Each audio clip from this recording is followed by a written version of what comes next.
زیارت کا شرف حاصل ہوا. اب تعالیٰ سب کو اپنی حفظ اور پناہ میں رکھے، حوالے سے روزگار سے محفوظ اور بامیان مجلس کی اس عبادت کو اللہ کی بارگاہ میں قبول فرمائے. اس عبادت کی حد تعالیٰ بہترین اور عظیم اجر قرار دے. اللہ کریم ہم سب کو طول عمر صحت اور سلامتی کے ساتھ گزارنے کی توفیق عطا فرمائے. سورہ واقعہ ہود کی آیت کا حصہ آپ کے سامنے تلاوت کا شرف حاصل کیا، جو آقا امام زمانہ عجل اللہ تعالی فرجہ الشریف سے متعلق عقیدہ مہدویت اور امام زمانہ کی امامت اور آپ کی منجی اور مشکل کشا ہونے کا عقیدہ یہ تشیع کے ساتھ خاص نہیں. جتنے بھی فرق اسلامی ان سے بانظر جتنے بھی ادیان الہی جیسے عیسائیت ہے، یہودیت، یہاں تک کہ دیگر عالمی سطح پر پھیلے ہوئے وہ ادیان کی جن کی شاید خدا کی طرف اس طرح نسبت نہیں دی جاتی، جیسے بدھزم یا اپنشاد، ان سب کے ہاں ایک منجی اور ایک مسیحا، ایک مشکل کشا اور ایک نجات دہندہ کا عقیدہ موجود ہے. معتبر ترین منابع جو ہر مکتب کی اساسی اور بنیادی کتاب. تشیع کا جو طور امتیاز ہے باقی تمام اسلامی فرقوں اہل تسنن خواہ وہ بریلوی ہیں، دیوبندی ہیں، اہل حدیث ہیں، کوئی بھی عقیدہ مہدویت کا منکر نہیں. سلفی ہیں، وہابی ہیں، سنی ہیں، شیعہ، سب کے سب مانتے ہیں. تشیع اور دیگر اسلامی فرق میں عقیدہ مہدویت میں جو بنیادی فرق ہے، باقی اسلامی فرقے وہ سب مہدی موعود کو مانتے ہیں. اہل تشیع مہدی موجود کو مانتے ہیں.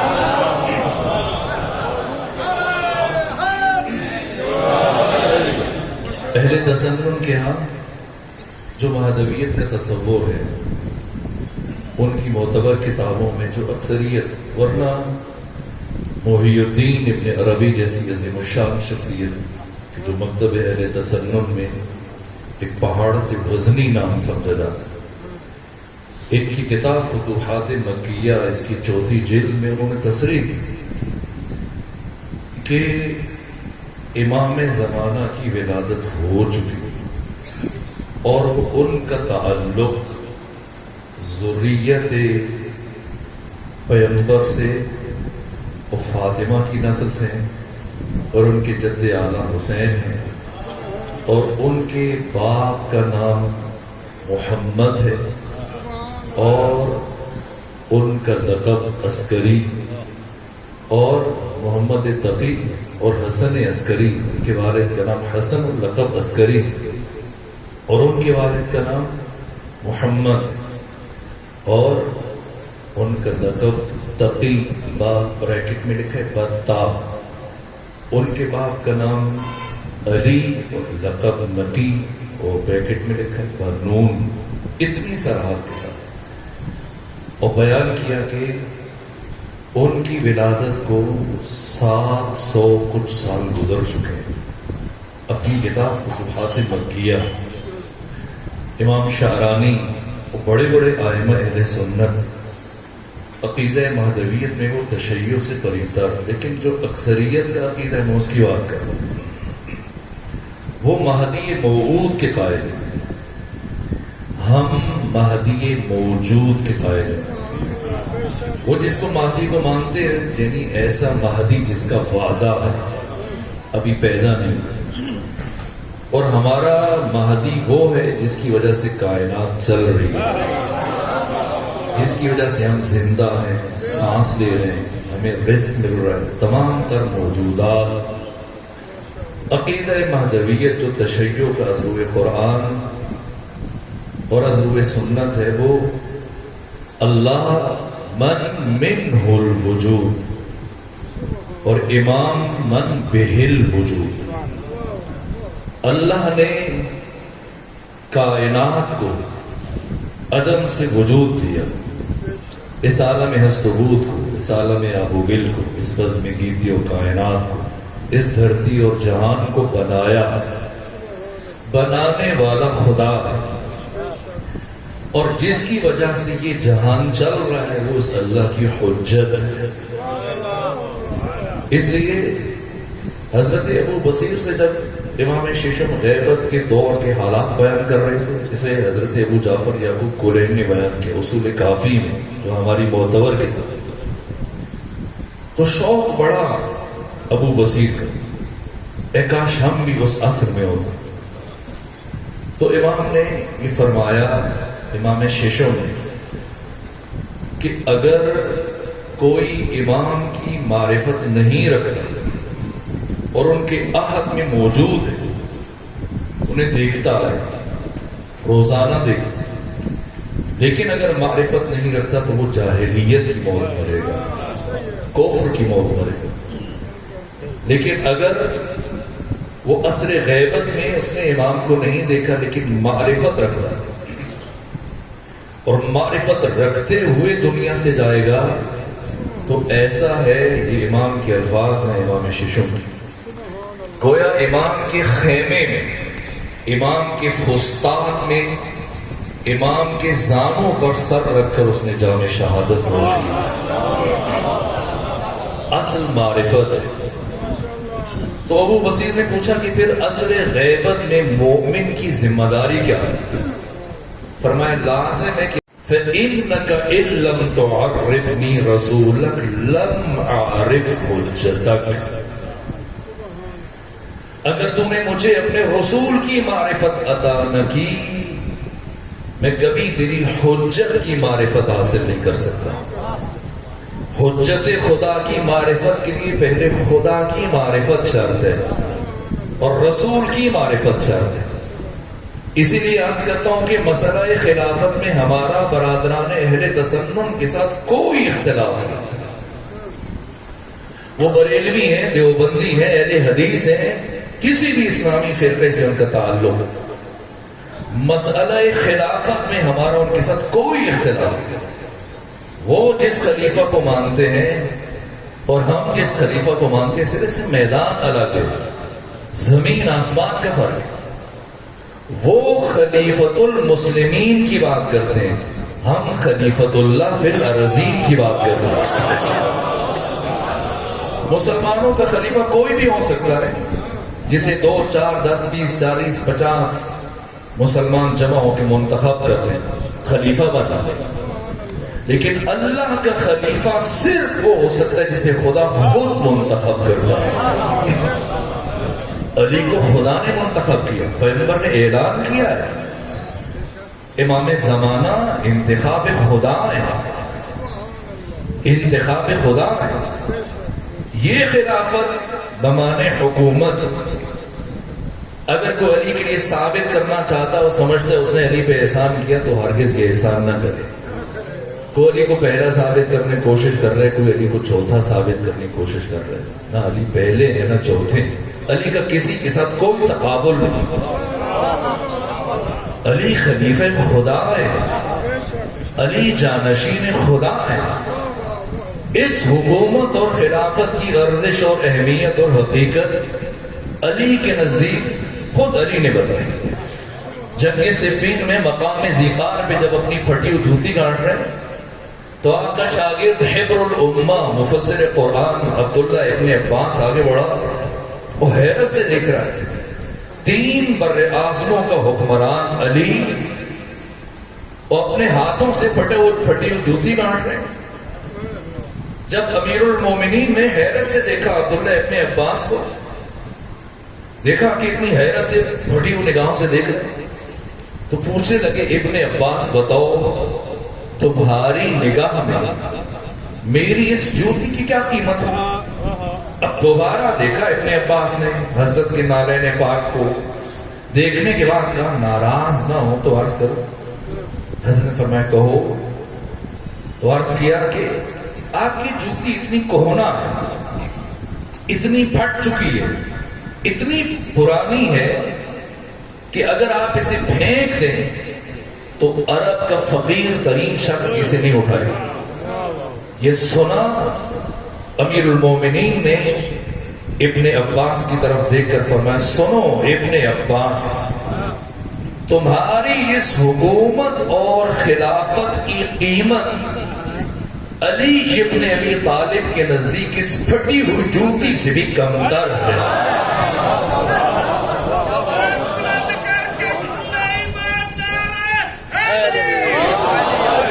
سید العلماء علامہ علی نقی نقل نے فرمایا کہ تاریخ بشر میں، تاریخ آدم میں، تاریخ عالم میں، تاریخ خاتم میں، تاریخ انسانیت میں علی وہ واحد حکمران ہے جو یہ بات کہہ سکتا ہے کہ تخت سلطنت پست اور علی کی جوتی بلند.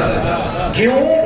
کہا اس لیے کہ تخت سلطنت پر کبھی باطل کے پاؤں آئے، کبھی حق کے پاؤں آئے، لیکن علی کی جوتی وہ مبارک جوتی ہے جس میں ہمیشہ حق کے پاؤں آئے.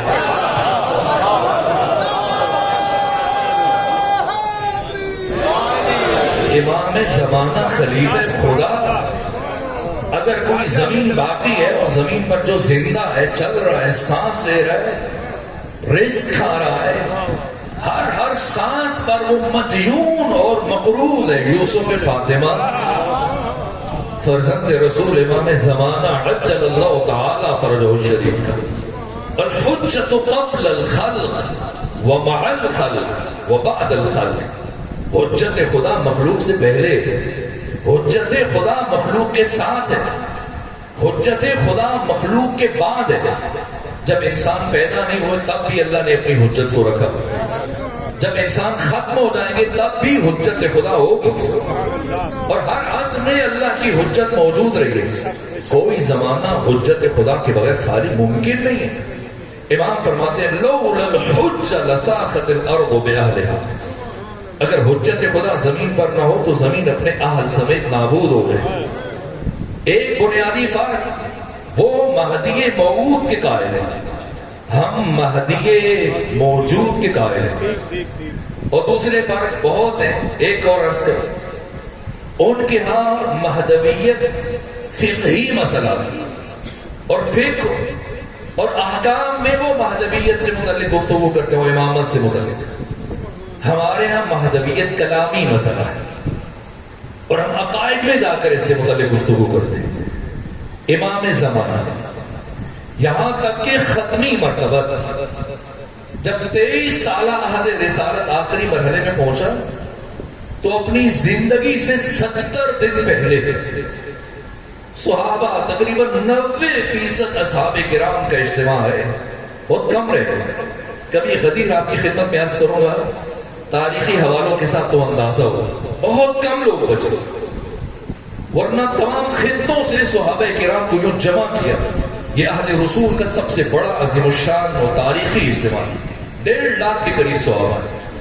اور خود میں غدیر کے موقع پر جو خطبہ دیا، آپ اس خطبے کو اٹھاؤ پڑھیں گنے. اس خطبے میں 110 جملے حمد و ثناء پروردگار اور توحید خدا سے متعلق، 50 جملے مولا متقیان ان کی عظمت، فضیلت اور ولایت سے متعلق اور امامت سے متعلق. اس کے بعد 20 جملے باقی تمام ائمہ بشمول علی امام زمانہ تک سب سے متعلق، اور آخری 20 جملے یوسف فاطمہ منجی عالم بشریت امام زمانہ سے متعلق. اور پیغمبر نے خطبہ غدیر میں امام زمانہ کی امامت کو بھی بیان کیا اور حالات کو بھی بیان کیا.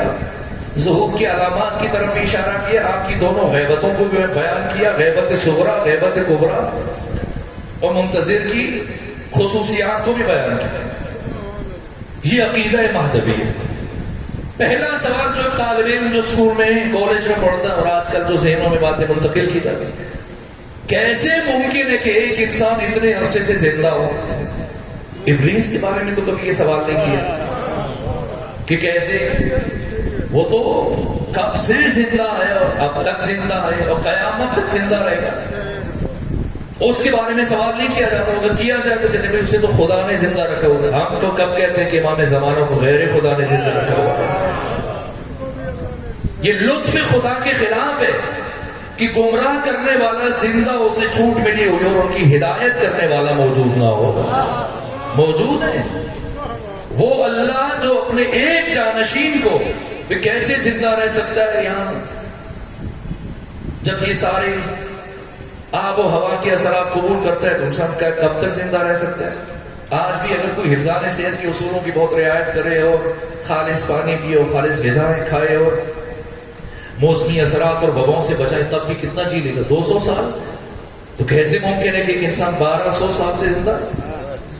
تو آج سے 4000 سال پہلے، یعنی پیغمبر کی دنیا میں تشریف آوری سے 2500 سال پہلے، اور طوفان نوح کے 1081 سال گزرنے کے بعد جو شخصیت دنیا میں آئی، ابراہیم خلیل، جن کی حیات طیبہ 175 سالوں پر مشتمل ہے، بابل میں پیدا ہوئے سرزمین عراق میں، اور قرآن مجید نے سورہ انبیاء کی 63 نمبر آیت میں بیان کیا، عید کے دن جب گئے سب تو انہوں نے بتوں کی جو درگت بنائی، اور پھر جو تبر ہے کلہاڑا، وہ بڑے بت کی گردن میں آویزاں کر دیا، اور جب لوٹ کے آئے مراسم عید ادا کرنے کے بعد اہل بابل، اہل عراق، اور آ کے دیکھا وہ آخری دعاؤں کے لیے جب پہنچے بت قدے میں، وہ سارے بت ٹوٹ کے پانچ ہیں اور بڑے بت کی گردن میں وہ تبر لٹکا ہوا۔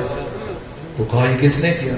تو کسی نے کہا ہو نہ ہو ابراہیم کا کام، اور سب کے سب جمع ہو کے پہنچے، کہا کس نے کیا؟ ابراہیم آئے، کہا مجھے دکھاؤ کیا ہوا؟ حیرت سے انہوں نے کے ساتھ دوبارہ آئے بت قدے میں، ابراہیم خلیل سورہ انبیاء میں، اور 25 سورتوں میں اللہ نے ابراہیم کا ذکر کیا ہے۔ غیر معمولی شخصیت ہے جناب ابراہیم۔ تو جب آئے تو کہا بل فعلہ ہذا کبیرہم، مجھے لگتا ہے کہ اس بڑے کا کام ہے، فاسألوہم ان کانوا ینطقون، ان سب سے سوال کرو اگر یہ بولنے پر قادر ہے کہ کس نے ان کا یہ حال کیا۔ مجھے لگتا ہے بڑے نے کیا۔ یہ ایک عجیب خوبصورت طنز تھا، تو ان کو بے ساختہ بول اٹھے کہ کیسے ممکن ہے کہ یہ تو بول ہی نہیں سکتے۔ ابراہیم خلیل فرمایا میں بھی تو یہی کہہ رہا تھا کہ جو اتنے بولنے پر قادر نہیں اور اپنی حفاظت پر قادر نہیں، وہ تمہیں رزق کیسے دے سکتے ہو، بارش کیسے برسا سکتے ہیں اور اولاد کیسے دے سکتے ہیں؟ ابراہیم کی منطق کے آگے لاجواب ہوئے، لیکن قبول نہیں کیا، اور چلے نمرود کے پاس اور شکایت کی، یہ کہا کہ ابراہیم تمہاری خدائی کا انکار کر رہے، اسے غصہ دلانے کے لیے، اور ضمن کہا کہ وہ ہمارے بتوں کی بھی مخالفت کر رہا ہے، اور پہلے کہا تمہیں خدا نہیں مانتا، کہ بلاؤ ابراہیم کو۔ ابراہیم کو بلایا گیا اور پھر آگ جلائی گئی، برابر کئی مہینے لکڑیاں اکٹھی کی گئی۔ کتنی لکڑیاں جلائی گئی؟ جنگلوں کے جنگل کاٹے گئے۔ آپ میں سے جو زیارت کے لیے تشریف لے کے گئے عراق گئے، اور جو نہیں گئے پروردگار سب کو توفیق دو آپ جائیں۔ تو جب آپ عراق جائیں زیارات کے لیے، اور کربلا سے جب آپ نجف کی طرف چلیں تو 7 کلومیٹر طے کرنے کے بعد بائیں ہاتھ کو بہت دور سے ایک سیاہ رنگ کا پہاڑ نظر آتا ہے۔ کسی عراقی گائیڈ سے پوچھیں کہ بھئی کیا ہے، تو آپ کو بتائے گا کہ اسے تلہ نمرودیہ کہتے ہیں۔ تو آپ پوچھیں بھئی تلہ نمرودیہ کیا ہے، تو آپ کو بتائے گا کہ آج سے 4000 سال پہلے اس مقام پر ابراہیم کو جلانے کے لیے نمرود نے جنگلوں کے جنگل کاٹ دیے اور پھر آگ جلائی، اور اب بڑا مسئلہ کہ ابراہیم کو پھینکا کیسے جائے آگ میں۔ تو پھر گوپھن کا انتظام کیا، منجنیق کا، اور رسیوں سے کس کے باندھا گیا جس طرح سے ایک گولا بن جاتا ہے، اور منجنیق میں رکھا گیا اور چکروں پہ چکر دیے جا رہے ہیں اور برابر چکر دیے جا رہے ہیں اور آسمان کے بانسی اور ملائکہ اور فرشتے گریہ کر رہے ہیں کہ زمین پر تیرا نام لینے والا ابراہیم، ایک ابراہیم ہے اور یہ بھی آگ میں ڈالا جا رہا ہے۔ جبرائیل نے اجازت مانگی، پروردگار اجازت ہے میں مدد کے لیے جاؤں کر جاؤ، جانا چاہتا ہوں، اور پہنچ کے ابراہیم کی خدمت میں سلام عرض کیا جبرائیل نے، اور کہنے لگے بتائیں اگر کچھ مدد چاہیے تو میں نہیں چاہیے، یہ کہا جل جائیں گے کہ نہیں جلوں گا، کہ میں مدد کرتا ہوں، کبھی آپ سے نہیں چاہیے، کبھی کس سے چاہیے کہ جس سے چاہیے اسے پتا ہے۔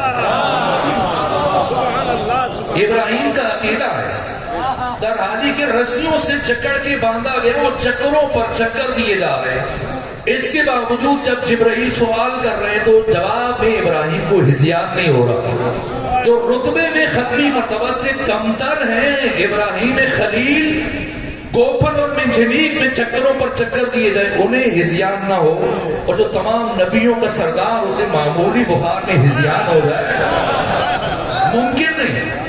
ادھر سے ابراہیم چلے اور ادھر سے قرآن مجید کی آیت چلے، یا نارو کونی بردن و سلاما علی ابراہیم، اے آگ ٹھنڈی ہو جائے۔ اگر بتائیں آیت جہاں پر رک جاتی یا نارو کونی بردن، ٹھنڈی ہو جائے، تو کیا ابراہیم بچ سکتے ہیں؟ نہیں، آگ ٹھنڈی ہو جاتی، لیکن جن رسیوں کے ساتھ کس کر باندھا گیا وہ کون کھولے گا؟ بلاخر پڑے پڑے کب تک زندہ رہ سکتے تھے؟ یہ جب کھانا اور پانی اتنے دن استعمال نہیں کریں گے تو بلاخر موت ہو جائے، لیکن آیت رکی نہیں، بردن و سلاما، ٹھنڈی ہو جائے اور سلامتی بنی۔ کیسے سلامتی بنی؟ آگ کے رسیوں کو جلا دیا، لیکن ابراہیم بھی محفوظ رہے اور ان کا لباس بھی محفوظ رہا۔ تو کیا نتیجہ کیا ملا کہ نبی خدا خود محفوظ رہتا ہے، اور جسے خود سے وابستہ کرتا ہے اپنے ارادے اور اختیار سے وہ بھی محفوظ رہتا ہے، لیکن کسی کو زبردستی باندھ دیا جائے تو اس کی کوئی ذمہ داری نہیں کہ یہ بھی بچ جائے گا۔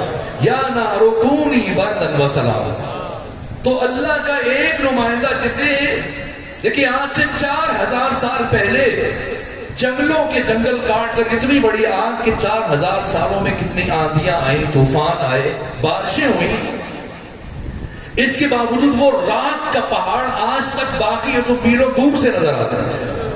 تو جو اللہ اپنے ایک نمائندے کو اتنی بڑی آگ میں محفوظ رکھ سکتا ہے، کیا دوسرے نمائندے کو اسی زمین میں انسانوں کے درمیان محفوظ نہیں رکھ سکتا؟ موجود ہے، ہمارے درمیان ہے، تو پھر نظر کیوں نہیں آتے؟ تو میں کسی عربی یا فارسی تفسیر کا حوالہ نہ دوں، اس تفسیر کی بات کروں جو آپ میں سے اکثر کے گھروں موجود ہے۔ تفہیم القرآن کس نے لکھی ہے؟ جماعت اسلامی کے بانی مولانا ابو الاعلی مودودی، اور دنیائے تفسیر میں اردو زبان میں لکھی جانے والی بہترین تفسیر ہے ابو الاعلی مودودی۔ تفہیم القرآن جو لکھی 6 جلدوں پر مشتمل، اور 6ٹھی جلد میں سورہ مبارکہ مسد کے ذیل میں انہوں نے ایک واقعہ لکھا ہے۔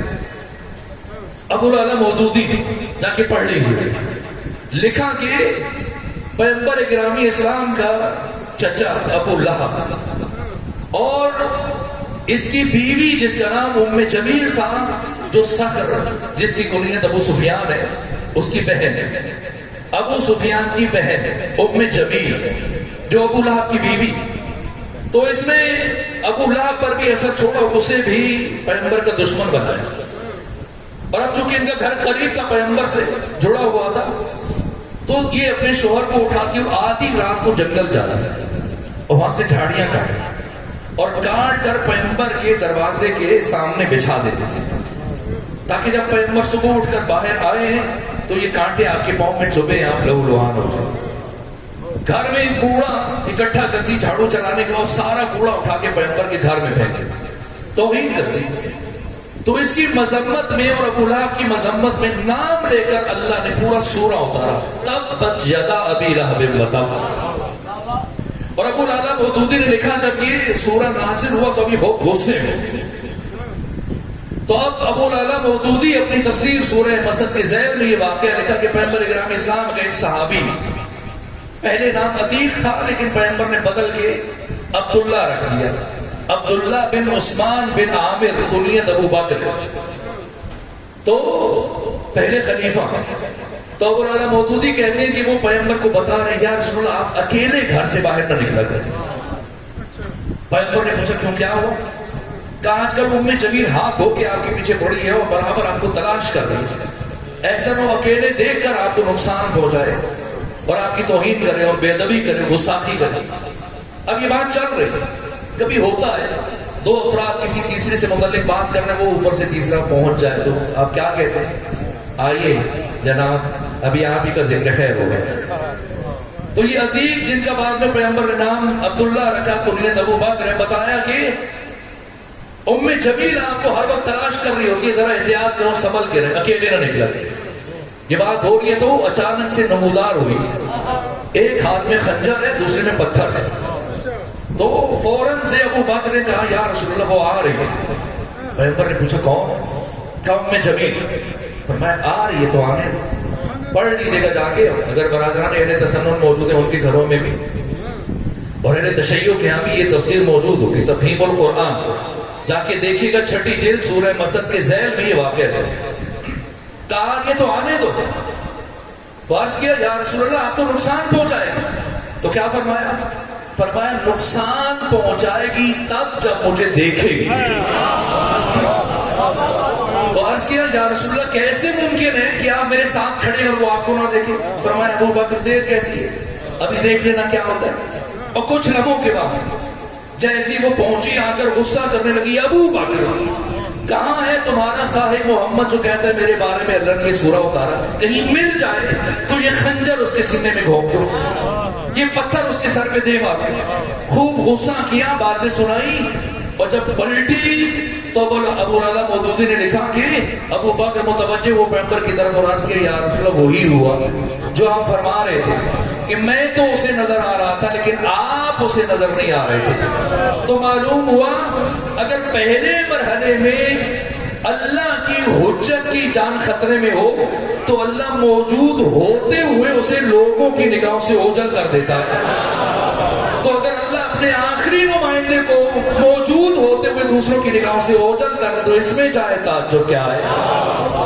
آقا موجود ہیں ہمارے درمیان، جناب عیسیٰ زندہ ہے لیکن زمین پر نہیں ہے، بیت المعمور پہ اٹھایا اللہ نے چوتھے آسمان پر، لیکن امام زمانہ ہمارے درمیان ہے، ہماری عبادات میں شریک ہے، ہماری عزاداریوں میں شریک ہے، ہر سال حج کے لیے تشریف لے کر جاتے ہیں، یہاں تک کہ آیت اللہ محسن الحکیم مرجع علی قدر جن کا تعلق عراق سے تھا جناب آقا خوئی سے پہلے، تو وہ عاشور 10 محرم کو، مجھے بھی 10 محرم آپ کے آنے کی توفیق حاصل ہوتی، تو 10 محرم کو نجف میں علماء ماتمی جلوسوں کی قیادت کرتے ہیں، سب سے آگے علماء کی صف ہوتی، تو ان سب سے آگے آیت اللہ محسن الحکیم، اور آیت اللہ محسن الحکیم نے ایک مرتبہ امامہ ابا قبا اسی طرح سے پہن کر وہ قیادت کر رہے تھے، اور کیا ہوا کہ اچانک سے آپ نے امامہ اتارا، قبا اتاری، ابا اتاری، اور ماتمی جوان جو ہلکا بنا کر سینہ زنی کر رہے تھے، ماتم کر رہے تھے، آئے اور ان کے درمیان کھڑے ہو کر دونوں ہاتھوں سے ماتم کرنا شروع کیا، برابر زار زار روئے جا رہے، یہاں تک کہ سارا دن اسی طرح سے ماتم کرتے اور روتے رہتے۔ تو بعد میں آپ کے شاگردان آپ کے پاس پہنچے اور کہا کہ پہلے کبھی یہ منظر نہیں دیکھا، ہمیشہ آپ جلوس کی قیادت فرمایا کرتے تھے، کبھی اس طرح سے جوانوں کے درمیان کھڑے ہو کر دونوں ہاتھوں سے ہم نے آپ کو ماتم کرتے ہوئے نہیں دیکھا، اور ایسا نہیں کہ کچھ دیر کھڑے ہونا، سارا دن آپ برابر ماتم کرتے رہے اور چلتے رہے اور روتے رہے۔ تو کیا جواب دیا؟ کہا جب میں نے دیکھا کہ اسی ماتمی حلقے میں یوسف فاطمہ امام زمانہ موجود تھے اور ماتم کر رہے تھے تو میں بھی شامل ہو گیا۔ موجود ہیں، جب موجود ہیں تو پھر نظر کیوں نہیں آتی؟ ہم کہتے ہیں غائب ہے، لیکن مولا روم فرماتے ہیں کہ غائب نہ بودئی کہ تمنا کرم تورا، تو غائب نہیں کہ میں تیری تمنا کروں، پنہان نہیں ز دل کے تمنا کرم تورا۔ آقا غائب ہے یا ہماری آنکھوں پر پٹی ہے؟ کہ چھوٹے بچے آپ کے ساتھ موجود ہیں. ہوتا ہے کبھی چھوٹا بچہ اگر کسی بڑے کے ساتھ مارکیٹ جائے, بازار جائے, رش میں اس کی انگلی چھوٹ جائے, گم ہو جائے تو رونا شروع کر دیتا ہے. اور اگر کوئی بڑا رو کے پوچھے بھائی کیا ہوا تو کیا بتاتا ہے کہ میرے باپ گم ہو گئے, میرے چچا انکل وہ گم ہو گئے. وہ گم ہوئے یہ گم ہو گئے, ان کی انگلی چھوٹی ہے اس کی انگلی چھوٹی, یہ گم ہے. آقا موجود ہیں, ہماری آنکھوں پر پڑ رہی ہے. اس لیے شیخ سعدی فرماتے کہ سعدی حجاب نیست تو آئینے پاک داشت. سعدی تجھ میں اور تیرے امام کے درمیان کوئی حجاب نہیں, شرط یہ کہ تیرا آئینے دل پاک ہونا چاہیے. زنگار کھول دے چون نہ نمایت بے ہوئے دوست, کیونکہ تیرے آئینے قلب کو زنگ لگ چکا ہے, اس لیے تجھے تیرے محبوب کی تصویر نہیں دکھاتا. کون رکاوٹ کون ہے؟ کیا حجاب. سعدی حجاب نیست تو آئینے پاک. مولا روم نے تو اسے وڑی کہا کہ جناب حافظ میان عاشق و معشوق ہیچ حائل نیست. عاشق اور معشوق کے درمیان کوئی پردہ نہیں, تو خود حجاب خودی حافظ از میان برخیز. تو خود حجاب ہے, تو خود ہٹ. پھر آقا نظر آتے ہیں نہیں, ضروری نہیں ہے کہ کوئی عالم ہو, فقیہ اور مجتہد اور مفسر اور محدث وہ امام کی زیارت. ممکن ہے مجتہد ہو اور اسے آقا کی زیارت نہ, اور ایک عام مومن ہے اسے زیارت ہو جائے. یہ آیت اللہ خوئی فرماتے ہیں. عظیم الشان فقیہ اور مفسر اور عظیم الشان مرجع علی قدر آیت اللہ ابو القاسم خوئی وہ روایت فرماتے. میں نے ایک واسطے سے سنی, ان کے شاگرد جناب مفسر قرآن جناب شیخ محسن علی نجفی جو ہمارے استاد, انہوں نے بیان کیا کہ میں نے خود آقا خوئی سے سنا کہ آقا خوئی نے ایک مرتبہ بتایا کہ میں نماز تہجد کے لیے نصف شب اٹھا, اور وضو کے لیے جب اٹھا تو میں دیکھا کہ جو مدرسے کا خادم ہے, جو خاکروب ہے, جھاڑو چلاتا ہے, صفائی کرتا ہے اور طلباء کے لیے پانی کی کوزے بھر کے رکھتا ہے وضو کے لیے, میں نے دیکھا اس کے کمرے سے باتوں کی آواز آ رہی اور روشنی چھن چھن کے باہر ہے. تو مجھے لگا کہ شاید اس کے پاس صدام جو کوئی جاسوس بیٹھا ہو, یہ مدرسے کی خبریں ہو ہمارے بارے میں اسے بتا رہا ہے. اس لیے میں بیت الخلاء گیا اور دروازہ پورا بند نہیں کیا, نیم باہر رکھا تھا کہ دیکھتا تھا, لیکن میں دیکھتا رہا کوئی باہر نہ آیا. پھر میں وضو بناتا رہا, یہاں تک کہ جب میں وضو بنا کے پہنچا تب قلبان کیا تو اچانک سے باتوں کی آواز ختم ہو گئی اور روشنی بھی ختم ہو گئی. اور کچھ لمحوں کے بعد اس جوان نے دروازہ کھولا.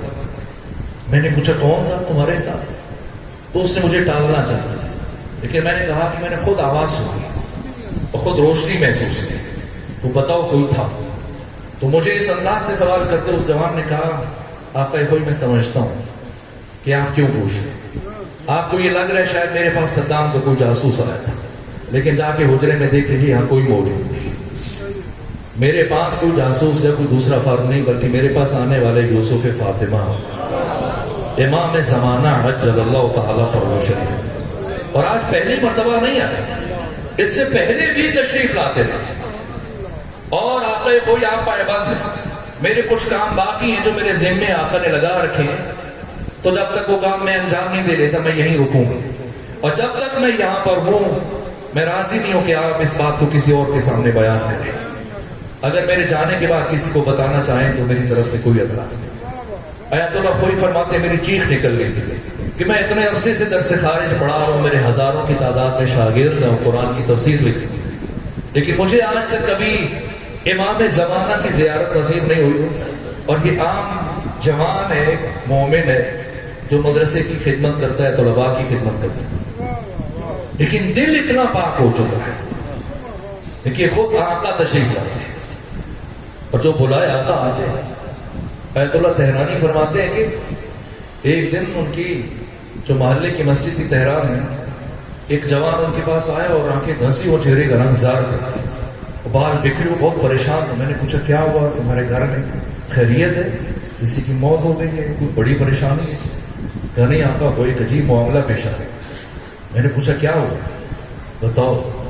وہ لرزتے ہوئے روتے ہوئے اس نے بتایا، کہا کہ ہمارے محلے سے ہر بدھ کی شب میں بس جاتی تھی جمکران، قوم مسجد مقدس جمکران، تو میں نے آپ سے سن رکھا تھا کہ اگر کوئی مسلسل 40 بدھ جائے جمکران تو اسے پھر امام کی زیارت نصیب ہوتی، تو میں بھی مسلسل 40 بدھ جاتا، اور جب 40 بدھ مکمل ہوئے تو اب میں مسلسل انتظار میں بیٹھ گیا، لیکن کئی دن گزر گئے لیکن مجھے امام کی زیارت نصیب نہ ہوئی، تو میں سوچ میں پڑ گیا اور میں سوچنے لگ گیا کہ شاید انہوں نے ایسی کہہ دیا اور اس میں حقیقت نہیں ہے، اسی کیفیت، یہاں تک کہ شب گزشتہ جب میرے سب گھر والے شادی پہ گئے ہوئے تھے، عزیز میرے بھائی اور بہنیں اور ماں باپ، میں گھر میں اکیلا تھا، تو اس اسنا میں گھر پر دستک ہوئی دروازے پر، اور میں جب دروازے پر گیا تو میں نے دیکھا ایک اجنبی چہرہ لیکن بہت خوبصورت اور بہت نورانی، تو مجھے نہیں معلوم تھا کہ کون ہے، میں نے پوچھا آپ کون ہیں؟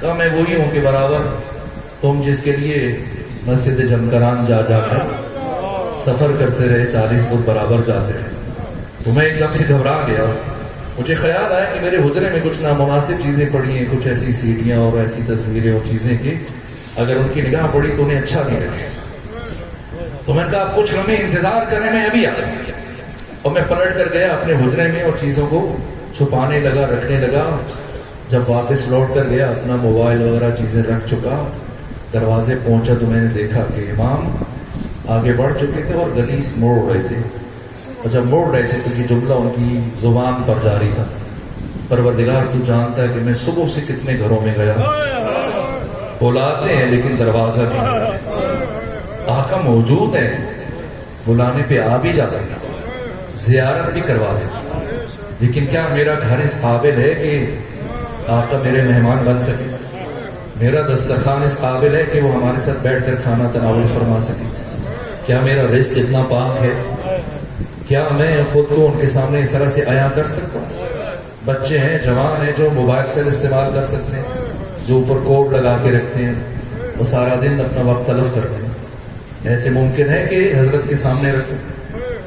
یہ جہان امام زمانہ کے محضر میں میرے عزیزوں خوش نصیب ہے، امام کی جو غیبت ہے، آخری جملہ عرض کروں وہ ختم ہو رہا ہے، بہت باتیں ہیں لیکن وقت تمام ہوا، غیبت نسبی ہے، آقا موجود ہے ہمارے درمیان، جو اہل دل اور باصفا ہیں وہ کتنے قریب ہیں، کتنے آپ میں سے جو زیارات کے لیے جاتے ہیں، مشہد ایک شخصیت ہے جن کا نام ہے اسماعیل بے نماز، ان کی قبر پہ جانا ہوا کبھی؟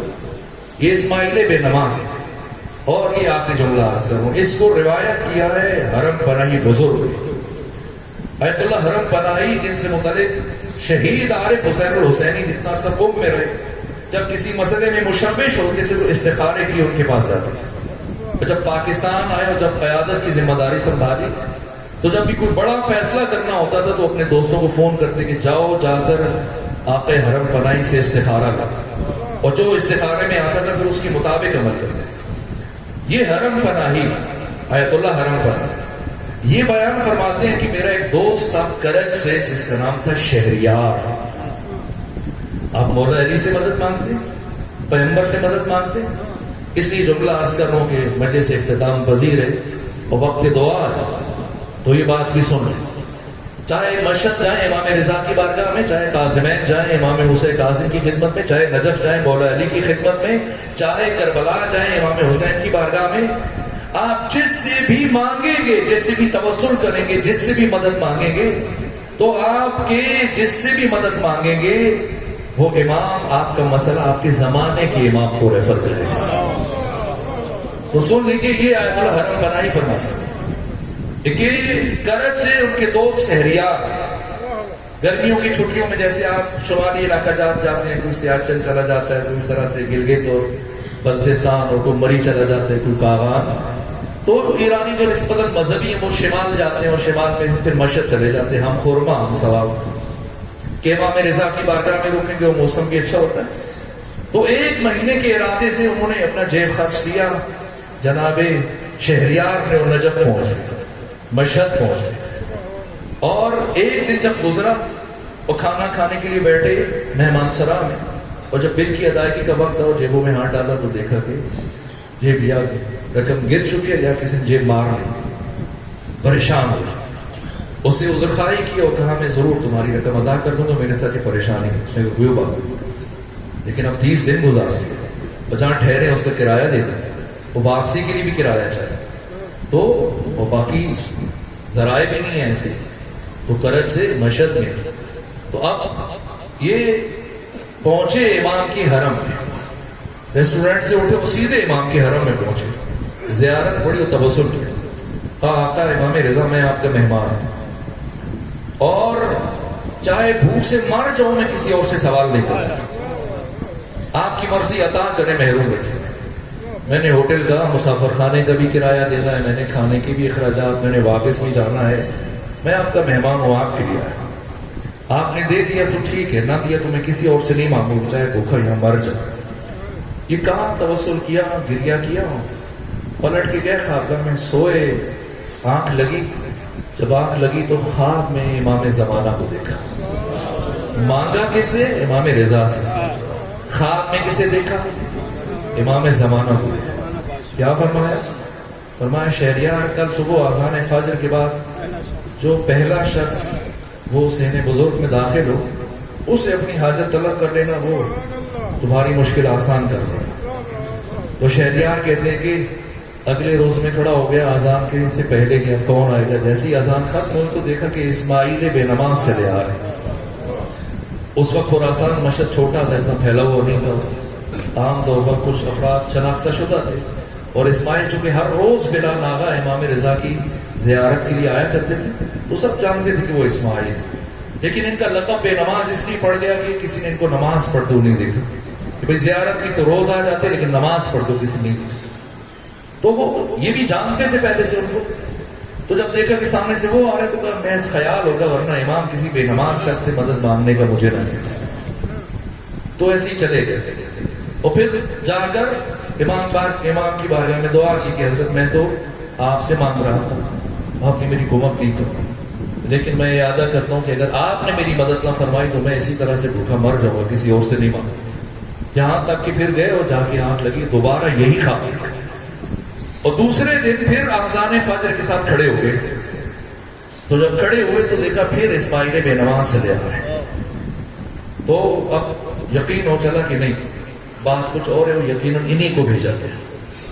آگے بڑھے اور آگے بڑھ کر جب اپنا مسئلہ بیان کرنے لگے تو ان کا بیان کرنے کی ضرورت نہیں، مجھے آپ کا مسئلہ معلوم ہے اور مجھے آپ کے لیے بھیجا گیا.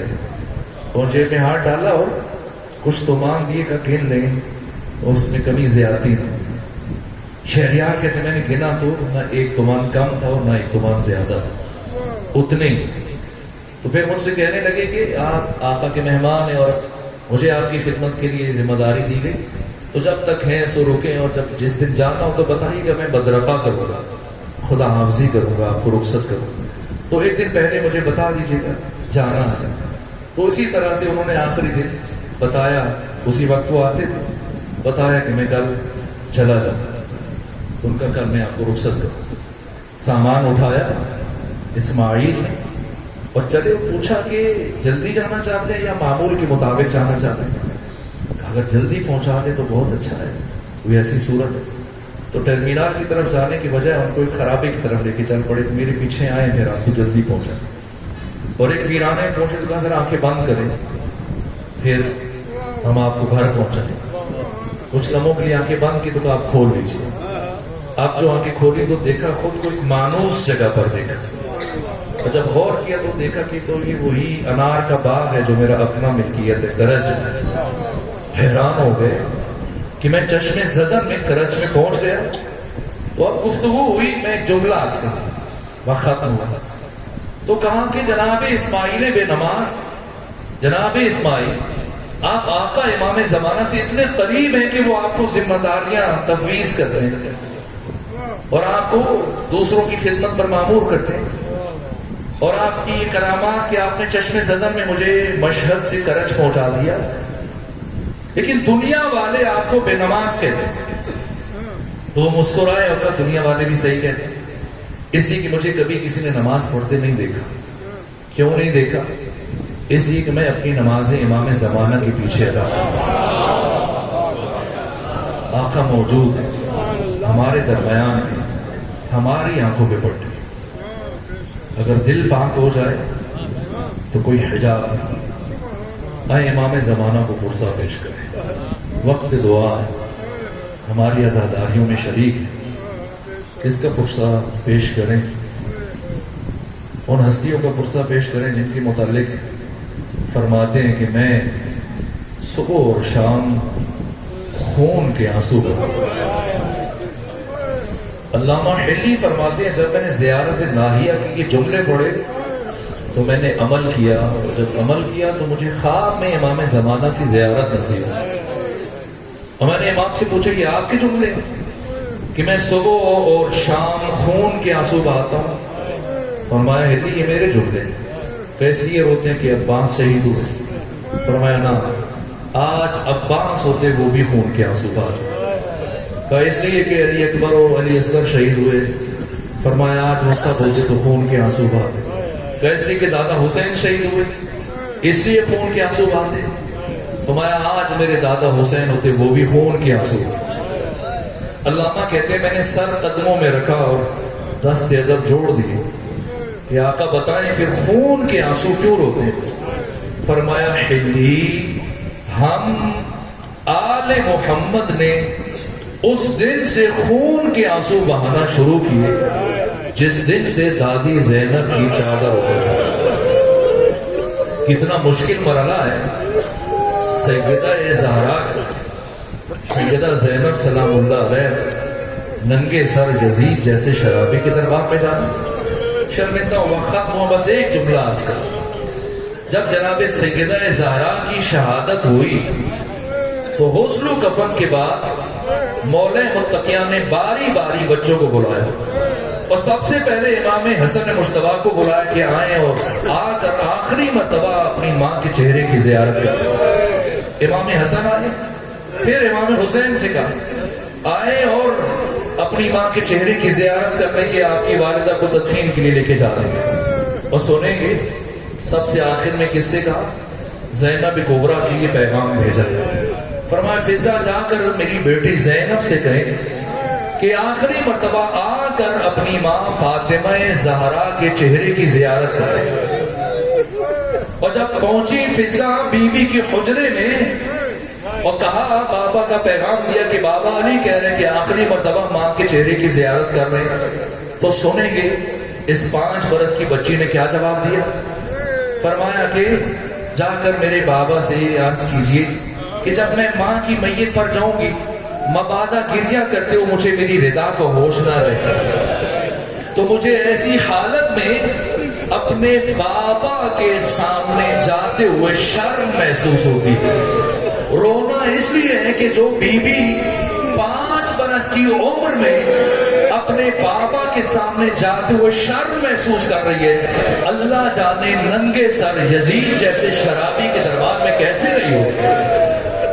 اللہ جانے عبید اللہ ابن زیاد کے سامنے کیسے گئی ہوں. علی جانتے تھے کہ میری بیٹی ممکن ہے سارا سفر عبور کر لے لیکن شاید یزید کے دربار میں پہنچ کر میری بیٹی کا جگر پھٹ جائے. جانتے تھے، اسی لیے کائنات کے مشکل کشا علی وقت آخر 21 رمضان کی شب میں سب بچوں کو وصیت کرتے ہوئے سب سے آخر میں اپنی بیٹی زینب کو قریب بلایا اور کان میں کچھ وصیت فرمائی، جس کے بعد حضرت کی شہادت ہوئی. پھر 20 سال گزر گئے اور سب خواتین پوچھتی تھی کہ بی بی بتائیں وقت آخر آپ کے بابا علی نے آپ کو کیا وصیت فرمائی تھی، لیکن بی بی نے کبھی کسی کو نہیں بتایا. یہاں تک کہ کوفہ سے گزرتے ہوئے بی بی شام پہنچی، 19 دن سفر کیا، 3 دن شام شہر دروازے پر رکی، یہاں تک کہ شام کے بازاروں سے چلی. اتنے پتھر مارے گئے کہ ثانی زہرا کے لیے چلنا مشکل ہو گیا، یہاں تک کہ کوہنیوں کے بل چلی لیکن رکی نہیں کیونکہ اپنے بھائی کے مقصد کو بچانا. آگے بڑھتی چلی گئی. میں نے پڑھا کہ بعض خواتین اپنے گھروں کی چھتوں پر گرم کھولتا ہوا پانی لے کر گئی تھی اور جہاں سے بیویاں بچے گزر رہے تھے یہ پانی ان کے سروں پر گرایا جا رہا تھا. اس کے باوجود بی بی بڑھتی چلی گئی. کہاں رکی ہیں؟ یزید کے دربار کے دروازے پر. یہ اتنا مشکل مرحلہ تھا. ایک مرتبہ سید سجاد آگے بڑھے, جب دیکھا بیوی بیٹھ گئی ہے زمین پر, آگے بڑھ کر سید سجاد پوچھتے ہیں گھبرا گئی ہیں پھوپھی اماں, پریشان ہے؟ فرمایا نہیں پریشان نہیں, گھبرائی نہیں. نے کہا پھوپھی اماں پھر کیوں بیٹھ گئی ہیں؟ کیا جواب دیا؟ فرمایا سنو سید سجاد, آج سے 20 سال پہلے جب میرے بابا علی کے سر پہ ضرب لگی اور وقت آخر وصیتیں کرتے ہوئے جب سب سے آخر میں مجھے بلایا تو مجھ سے یہ کہا تھا, اے میری بیٹی زینب, تجھے اپنی زندگی میں ایک دن ننگے سر یزید جیسے شرابی کے دربار میں جانا پڑے. اور بیٹی زینب جب ایسا وقت آ جائے تو گھبرانا نہیں, پریشان نہیں ہونا. میں علی وعدہ کرتا ہوں میں آؤں گا تجھے اپنے ساتھ لے کر جاؤں گا. سجاد گھبرائی نہیں, بابا علی کا انتظار کر رہی ہوں. یہاں تک کہ میں نے پڑھا کہ ایک مرتبہ بیوی یہ کہتی اٹھ کر کھڑی ہوئی, السلام علیکم یا ابا, السلام علیکم یا امیر المومنین. پروردگار بحق امیر المومنین ہماری عبادت کو اپنی